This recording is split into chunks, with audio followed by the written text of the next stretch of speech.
Olá, meus irmãos queridos. Estamos aqui para mais um estudo da nossa Escola Bíblica Dominical. É muito bom ter a sua presença. Hoje nós vamos estudar a lição de número 8, lição de número 8, e nós vamos estar orando para iniciarmos assim o nosso estudo. Gostaria de convidá-la neste momento a fecharmos os olhos e falarmos com o nosso Deus.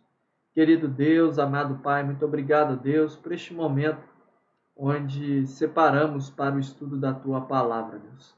Abençoe as nossas vidas, fale aos nossos corações, nos dê sabedoria e nos ilumina, ó Deus, no entendimento das Sagradas Escrituras. Nós te louvamos e assim oramos em nome de Jesus. Amém. Meus irmãos, nós estamos aí estudando as epístolas nesse trimestre. Hoje nós vamos para o nosso 8º estudo. O tempo está passando, e hoje nós vamos falar sobre o seguinte tema: a espera do Mestre, a primeira carta aos Tessalonicenses. A espera do Mestre, a primeira carta aos Tessalonicenses. A base bíblica para o nosso estudo é 1 Tessalonicenses, capítulo 4, verso 18. Nós vamos ler este texto base do nosso estudo. Neste momento, se você puder, abra sua Bíblia, e nos acompanhe aqui com este texto e nas demais citações bíblicas que faremos ao longo dos próximos minutos de meditação aí sobre a primeira carta de Tessalonicenses. Diz assim o texto: consolem-se uns aos outros com essas palavras. Consolem-se uns aos outros com essas palavras. A carta de 1 Tessalonicenses, ela foi escrita por Paulo, e a primeira carta de Tessalonicenses, a carta aos Tessalonicenses, ela nos fala sobre a vinda, sobre a vinda de Cristo, sobre a volta do Mestre. Por isso, a espera do Mestre. É sobre isso que esta carta, 5 capítulos aí, é o assunto que nós vamos estudar.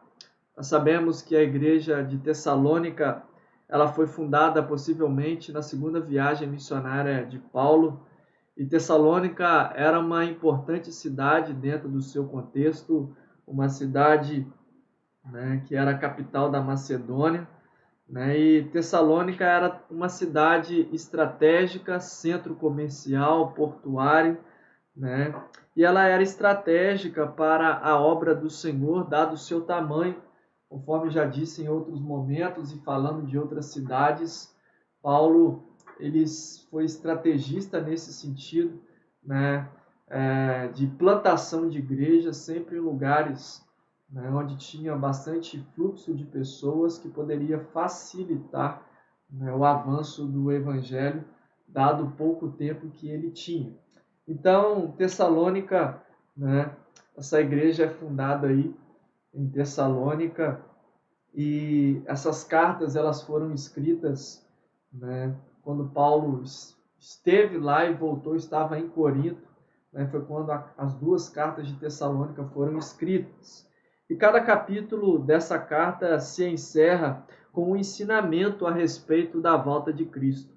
No capítulo 1, no verso 10, você pode conferir aí, o ensinamento acerca da volta de Cristo, diz que nós devemos aguardar dos céus a volta do Filho. Devemos aguardar dos céus a volta do Filho. Final do capítulo 1, verso 10. Também, dentro do capítulo 2, Paulo relembra aos leitores que eles serão motivos de glória e alegria na vinda do Senhor. Verso 19 e 20 do capítulo 2. No capítulo 3, ele deseja que o coração dos crentes fossem irrepreensíveis em santidade. Capítulo 3, verso 3. No capítulo 4, ele vai falar sobre a reunião dos santos, que será o ajuntamento dos vivos e dos mortos quando o Senhor voltar, de 13 a 18, do capítulo 4. No capítulo 5, ele recomenda que os crentes pudessem ser conservados íntegros e irrepreensíveis até a vinda do Senhor. É esta a orientação, é esta a recomendação que ele faz no verso 23 do capítulo 5.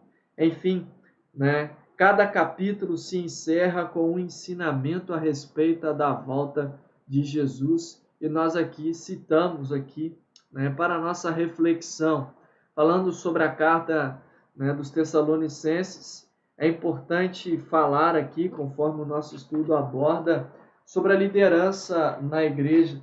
A atitude do líder, ela pode fazer toda a diferença no crescimento, né? Toda a diferença no crescimento, se ele for atuante ou não. E como foi a atuação dos missionários ali em Tessalônica? Essa é uma pergunta que é feita aqui em nosso estudo. Apesar de enfrentar oposições, de serem maltratados, né, e ultrajados em Filipos, né, confiando em Deus, eles conseguiram avançar, né, com ousadia, né, com a pregação do Evangelho. Né? Apesar das dificuldades, dos sofrimentos, o Evangelho teve progresso, teve avanço através dos missionários, através da vida desses homens de Deus. Olhando de forma, né, continuando a olhar sobre a vinda de Cristo, que é tratada em 1 Tessalonicenses, falando um pouco, né, resumidamente aí de cada capítulo. No capítulo 1 é interessante olharmos que a partir do verso 3, Paulo ele vai dar graças a Deus, né, por lembrar-se dessa igreja. E eu gostaria de ler o verso 3 a 5, que diz assim: lembramos continuamente diante de nosso Deus e Pai o que vocês têm demonstrado, o trabalho que resulta da fé, o esforço motivado pelo amor e a perseverança proveniente, né, da esperança em nosso Senhor Jesus Cristo. Né, 3 coisas aí é lembrado, né, por Paulo, né, diante de Deus em suas orações, e ele glorifica a Deus. Primeiro é pelo trabalho que resulta da fé, segundo o esforço motivado pelo amor, e o terceiro a perseverança proveniente da esperança em Cristo. E ele diz isso no verso 3 do capítulo 1 de Tessalonicenses. Enfim, ele já começa a sua palavra agradecendo a Deus, né, sendo grato a Deus pela maneira de viver daquela igreja, né, uma igreja madura. E a evidência de uma igreja madura está descrita aí por Paulo, né? A evidência de uma igreja madura também é mencionado, né, nas outras cartas também, com exceção, se eu não me engano, de Coríntios, né? Mas a evidência de uma igreja madura é a sua fé, a sua esperança e o seu amor. São 3 coisas que evidenciam uma igreja madura: fé, esperança e amor, né? E Paulo, ele lembra isso, ele traz isso à memória, agradecendo a Deus pelo trabalho proveniente da fé daquela igreja, pelo esforço motivado pelo amor e pela perseverança na esperança, né? Na esperança que é Cristo, na esperança do Cristo que um dia voltará para buscar a sua igreja. E ele fala disso nessa epístola. Então, irmãos, é isso que a epístola de 1 Tessalonicenses vai nos ensinar e abordar sobre a volta de Cristo, a esperança que temos. No versículo 5 do capítulo 1 ainda, o texto vai nos dizer o seguinte, né? Porque o nosso evangelho não chegou a vocês somente em palavra, mas também em poder no Espírito Santo e em plena convicção. Vocês sabem como procedemos entre vocês em seu favor. Aqui, Paulo também vai nos falar sobre a importância da pregação do evangelho, né? É necessário, importante termos conhecimento, é importante, né, buscarmos o ensino, a pregação da melhor maneira possível, mas é necessário, é fundamental pregar o evangelho no poder do Espírito Santo. Para que o evangelho ele cause impacto, é necessário que ele seja pregado, né, no poder do Espírito Santo. E o verso 5 fala exatamente sobre isso. Avançando um pouco mais, o capítulo 2, Paulo vai fazer ali a defesa do seu ministério, né? No verso 13 ele vai dizer que a sua motivação era motivações puras, né? Sem intenção de enganar ninguém, né? No verso 3 ele diz isso do capítulo 2, No capítulo 4, ele diz que o desejo do seu coração não é agradar a homens, mas o desejo do seu coração é se encontrar como de forma aprovada por Deus. Ou seja, o seu interesse, né, é puro, o seu interesse é de fazer a vontade de Deus, e ele defende o seu ministério aí no capítulo 2, né, nos versos 10 a 12 do capítulo 2, o texto nos diz: tanto vocês como Deus são testemunhas de como nos portamos de maneira santa, justa e irrepreensível entre vocês, né? Os que creem. Né? Ele diz, Deus é testemunha, né?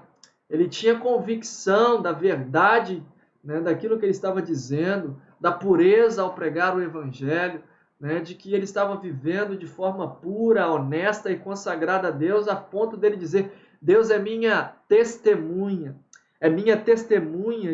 da maneira que eu tenho me portado diante de vocês, uma maneira, né, santa, uma maneira justa, uma maneira irrepreensível.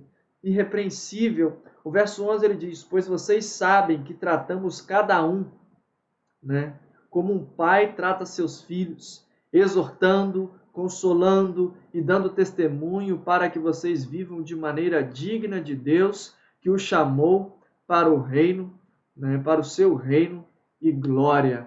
Enfim, né, Paulo, ele defende o seu ministério, ele fala das suas motivações, que eram motivações puras, verdadeiras, santa, irrepreensível, justa. Versos 10 a 12, ali ele vai falar sobre o seu cuidado para com as ovelhas, para o cumprimento do seu chamado, ao mesmo tempo em que ele expressa ali, né, o seu cuidado, né, com as suas palavras. É como se ele cuidasse de suas ovelhas, ele cuidasse da igreja, né, como uma mãe cuida dos seus filhos, como um pai cuida dos seus filhos, como uma mãe no sentido de ser dócil, a doçura de uma mãe, né, e a firmeza de um pai, né, a doçura de uma mãe carregando no colo, a firmeza de um pai exortando, consolando, né, dando testemunho, vivendo de maneira digna, É sobre isso que ele vai nos abordar no capítulo 3, no capítulo 2, finalizando o capítulo 3, ele vai falar do desejo de rever, né, os Tessalonicenses, mas ele vai falar no verso 18 que ele desejou mais de uma vez, né, visitar o povo de Tessalônica, mas foi impedido, né, por Satanás. Né? E é importante dizermos que nós devemos ter um equilíbrio. Às vezes há aqueles que tudo dizem que é culpa do diabo. Né? E há aqueles também que negligenciam a ação maligna. E é importante dizer que precisa haver um equilíbrio e a gente precisa ter consciência que no que diz respeito ao avanço do Evangelho, no que diz respeito à Igreja de Cristo, a vontade do diabo, o tempo todo o diabo tenta destruir e ele trabalha o tempo todo contra a Igreja de Cristo e contra o progresso do Evangelho. É fato que nós vivemos batalhas espirituais e nós precisamos o tempo todo estarmos em oração e sermos vigilantes para suportarmos as pressões que podemos viver no campo espiritual, irmãos. Esta é uma realidade. O diabo não fica feliz com o progresso do Evangelho, ele não fica feliz com o crescimento da igreja, e a gente precisa orar, a gente precisa vigiar para não darmos lugar ao diabo. Nós precisamos orar e buscar a presença de Deus constantemente, lutarmos com armas espirituais, porque a nossa batalha é espiritual. Né? Falando sobre o capítulo 3, aí, o capítulo 2 termina falando sobre isso, sobre as lutas, sobre as dificuldades, sobre as perseguições. Nós vamos para o capítulo 4, né, no versos de 1 a 3.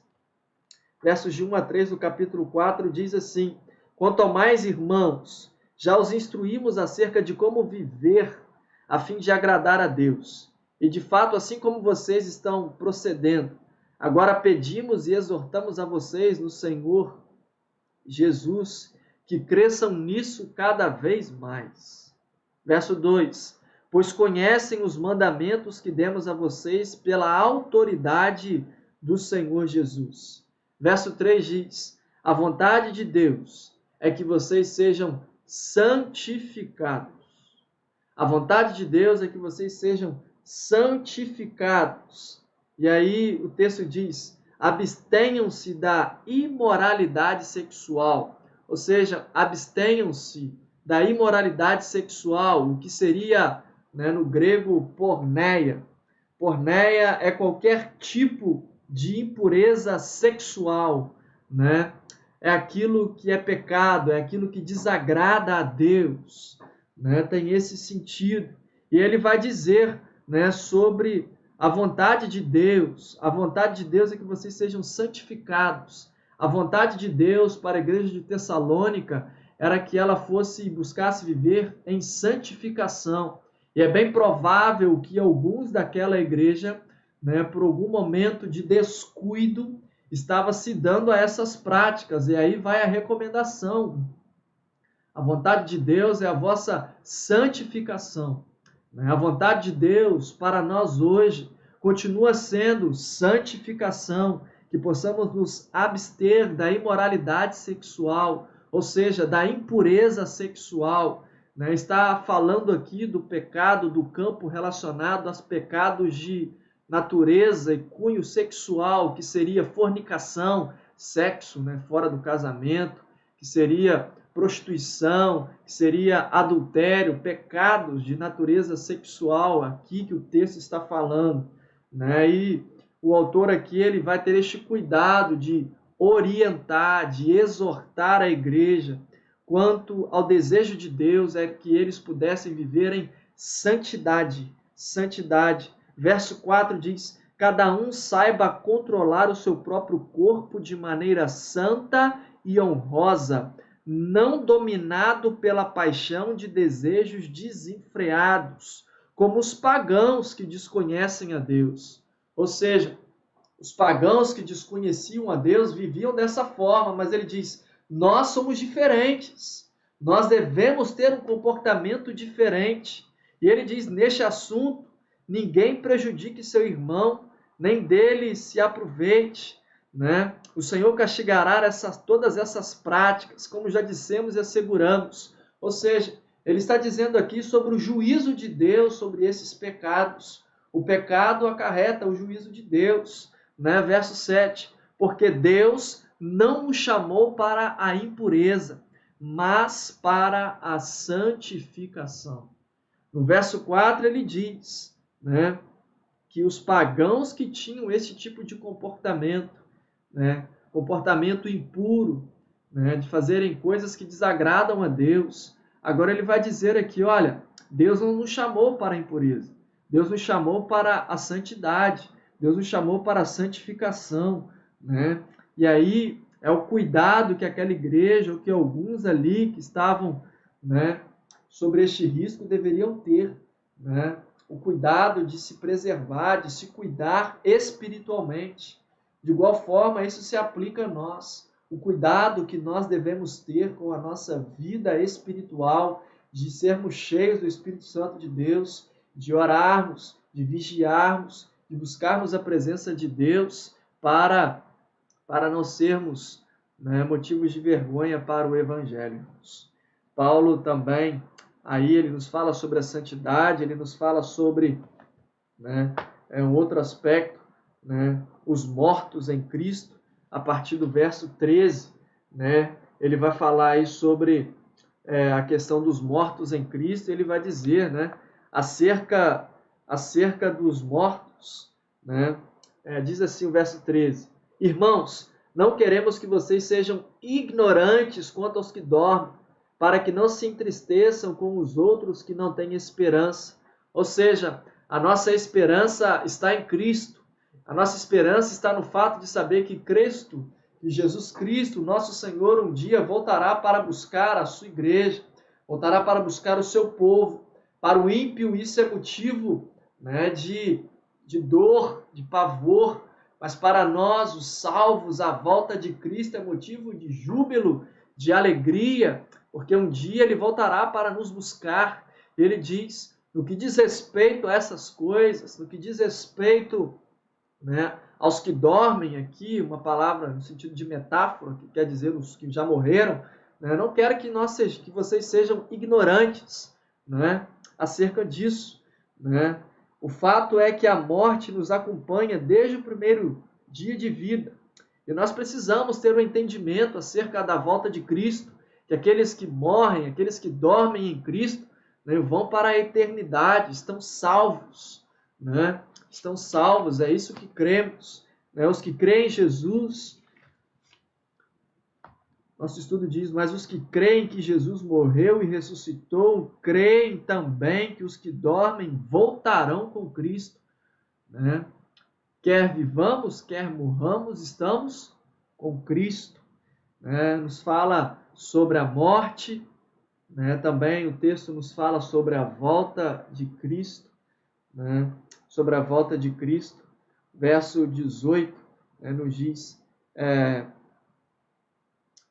verso 18 nos diz, né?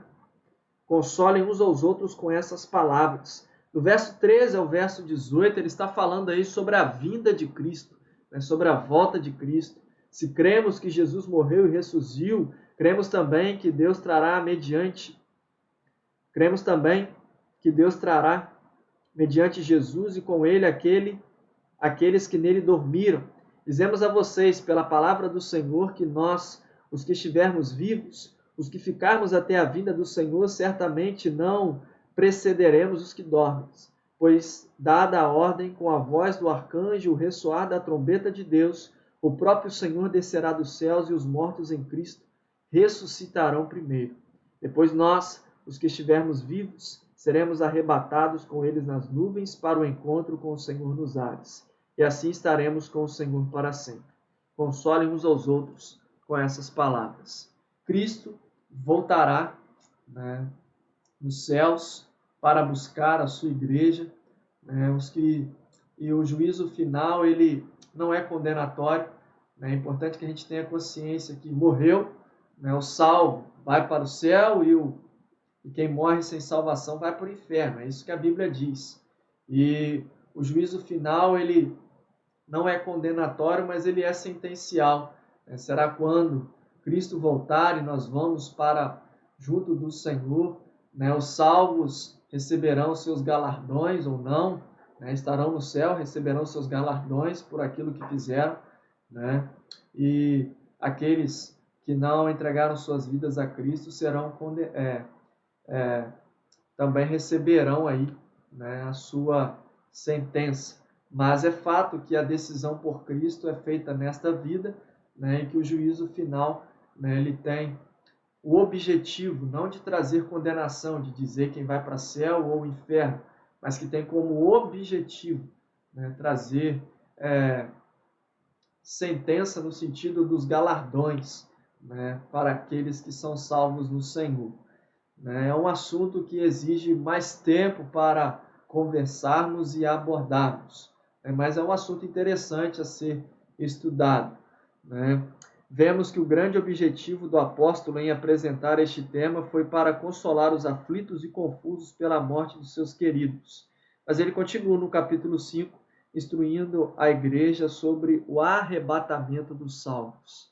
Então, sobre a volta de Cristo, o dia do Senhor, essa expressão, o dia do Senhor, é uma expressão utilizada tanto no Antigo quanto no Novo Testamento.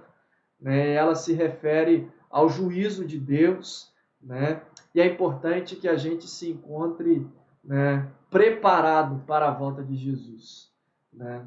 Se quando Cristo voltar estivermos vivos, precisamos estar preparados. Se morrermos, também precisamos estar preparados. É importante que a gente possa caminhar vigilante, preparado sempre para nos encontrar com o Senhor. E é importante também a gente sempre reforçar que a volta de Cristo para a igreja é motivo de júbilo, é motivo de alegria. Amém, meus irmãos? Então, assim, nós estamos concluindo o nosso estudo de hoje, falando sobre a esperança, a esperança do Mestre. A igreja de Tessalônica era uma igreja forte e crescente em amor.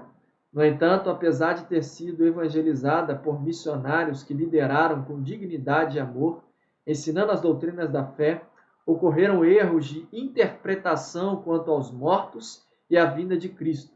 Eles ainda eram ignorantes quanto à ressurreição dos mortos e tinham uma visão da vinda de Cristo equivocada, o que fez com que deixassem até de trabalhar. É um outro fato também importante que estava deixando aqui de mencionar. Aqueles cristãos ali de Tessalônica, né, eles estavam ali tão preocupados com a volta de Cristo que eles estavam abrindo mão até mesmo do que diz respeito do trabalho. Eles estavam parando com as suas tarefas do dia a dia para aguardar a volta de Cristo. E obviamente que nós não devemos ter este tipo de comportamento. É importante que a gente continue trabalhando, que a gente não seja um peso, né, para o nosso próximo. Obviamente que como igreja de Cristo, né, uma vez que um precise, né, a gente está pronto, né, ou a gente deve buscar estar fortalecendo, auxiliando e ajudando uns aos outros. Mas é importante também dizermos e reforçarmos que nós devemos trabalhar e não devemos pegar isso como pretexto para não trabalhar e ser um peso para alguém. Tá bom, irmãos? Havia este equívoco ali entre aqueles cristãos, né? Viviam inconsistentes e dependendo dos favores alheios. Paulo os exorta a retornar ao trabalho para viver dignamente e ensina sobre o grande e terrível dia do Senhor, que para os ímpios será dia de pavor, mas para os crentes um dia de glória, pois se encontrarão com o Senhor e todos os salvos da terra. Deve-se viver uma vida honrosa agora, aguardando este grande acontecimento. E devemos estar alertas, pois não sabemos o dia e a hora, mas esse dia chegará e devemos estar vigilantes e felizes. Então, que Deus nos abençoe, né, e que nós possamos viver, né, vigilantes, preparados para a volta de Cristo, né? A questão da morte é intrigante e desafiadora para todos nós. Há muita dúvida sobre o assunto, mas não precisamos ser ignorantes, pois o assunto foi ensinado aqui. E aí vem uma pergunta: como você tem se comportado diante da morte de um ente querido? Que Deus nos abençoe, que Deus possa nos ajudar, nos iluminar na compreensão da sua palavra. Nós vamos encerrar aqui o nosso estudo. Gostaria de convidá-lo a orarmos neste momento. Querido Deus, amado Pai, muito obrigado, Deus, pela Tua palavra. Tua palavra, Deus, que nos ensina acerca das verdades espirituais, Deus. Pai, abençoa-nos, ó Deus, e, ó Deus querido, que o Senhor nos capacite a aprendermos, a entendermos melhor a cada dia a Tua palavra e que nós não venhamos a ser ignorantes, ó Deus querido, a respeito das verdades, ó Deus, descritas na Tua palavra. Ajude-nos, ó Deus, a estudar mais a Tua palavra, a conhecermos mais a Tua palavra a cada dia. Nós te louvamos, nós te agradecemos e oramos a Ti neste momento, em nome de Jesus. Amém. Que Deus te abençoe, fique na paz. Até logo mais às 19h30 para o nosso culto.